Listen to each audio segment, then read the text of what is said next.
السلام علیکم. اور سناؤ پترو کی حال ہے؟ شیریا کمالیا شیر علی میر علی کی حال ہے پترو؟ اچھا اور تو سے ٹھیک ہے. اچھا یار میں نا 95 ਚ ਆਇਆ ਸੀ ਤੇ ਮੈਂ ਤੋਂ ਬਾਜ਼ਾਰ 'ਚ ਗੁਜ਼ਰਦਾ ਪਿਆ ਸੀ ਤੇ ਮੈਂ ਵੇਖਿਆ ਬੜੀ ਸੋਹਣੀ ਮਹਿਫਲ ਹੈ ਤੇ ਮੈਂ ਵੀ ਯਾਰ ਚਾਰਾਂ ਪੁੱਤਰਾਂ ਨੂੰ ਲੈ ਕੇ ਇੱਥੇ ਮਹਿਫਲ 'ਚ ਸ਼ਿਰਕਤ ਕੀਤੀ ਹੈ ਤੇ ਮੈਂ ਉਹਨਾਂ ਦੇ ਪੁੱਤਰਾਂ ਤੋਂ ਇਹ ਪੁੱਛਣਾ ਚਾਹਾਂਗਾ ਕਿ ਮੇਰੇ ਪੁੱਤਰ ਕੀ ਬਣਨਾ ਚਾਹੁੰਦੇ ਨੇ. ہاں پتر شیرا تو کی بننا چاہنا ہے؟ ابو جان میں ایک ڈاکٹر بننا چاہتا ہوں. اور رہن دے پترا ڈاکٹر بنن ڈاکٹر اگے ہی بڑے ہے نے فیساں لئی جاندے نے عوام دا پیسہ کھادی جاندے نے تو ڈاکٹر بنن رہن دے یار. ابو جان میں ایک اچھا دیندار اور امانت دار ڈاکٹر بنوں گا. اچھا پتر یہ گل ہے چنگی گل ہے پترا پڑھ جائے گا تو میں تو ان پڑھ رہ گیا. اچھا چنگی گل یہ کہ دین نال جڑا رہے گا تو پھر ہی کامیاب ہوے گا. ابو جان انہیں تینوں کمیاں نے پوچھنا بھی کی بننا چاہتے.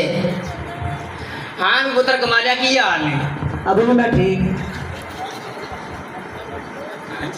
ہاں بھی پتر کمالیا تو کی بننا چاہنا ہے؟ ابو جی میں ٹیچر بنوں گا. ٹیچر بنے گا؟ ہاں جی. اچھا اندا مطلب پھر تو اسکول ککڑ شکڑ کھایا کریں گا چاہ پیویں گا رشوت لے کے پھر تو بچن پاس کریں گا. نہیں ابو جی میں ایک بہترین استاد بنوں گا. اچھا ہاں جی. اندا مطلب پھر تو چاہ شام پی کے پھر ہی بچے پاس کریں گا. نہیں ابو جی میں ایک بہترین استاد بنوں گا. اچھا چنگی گل ہے پتر تیری نیت ٹھیک ہے کہ پھر بھی دین نال جڑنا رہنا ہے پھر ہی کامیاب ہوگا پتر. جی ٹھیک ہے جی. اچھا ابو جی دعا پترا کو پوچھ رہے کہ بننا چاہتے. ہاں بھی پتر میرے علی کی حال ہے؟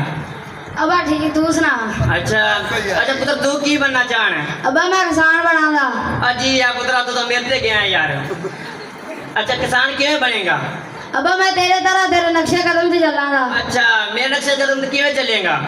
ابا میں تیرے طرح کھیتر جایا کراں گا. اچھا کنک بیجاں گا پانی لایا کراں گا کھادا پایا کراں گا. اچھا کنک وڈی ہوئی دی اپا وڈ کے اونوں ویچ کے اپا امیر ہو جاندے کوٹھی پا کے اون آرام نال رہ یا پترا ملا تو من آرام کرے گا.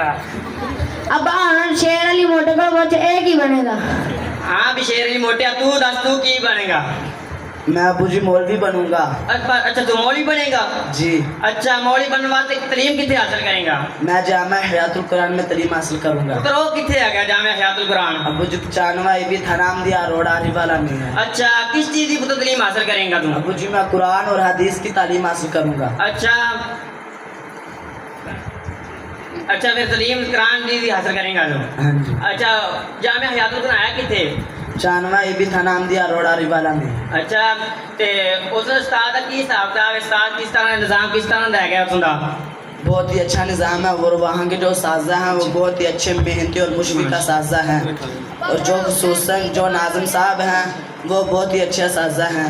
وہ ہر بچے کو اپنے بیٹوں کی طرح رکھتے ہیں. اس لیے میں اسی مدرسے میں پڑھنا چاہتا ہوں. ماشاءاللہ من لگتا ہے میری قبر دور روشن کرے گا میرا پترا. من تیری نیت ٹھیک لگتی ہے.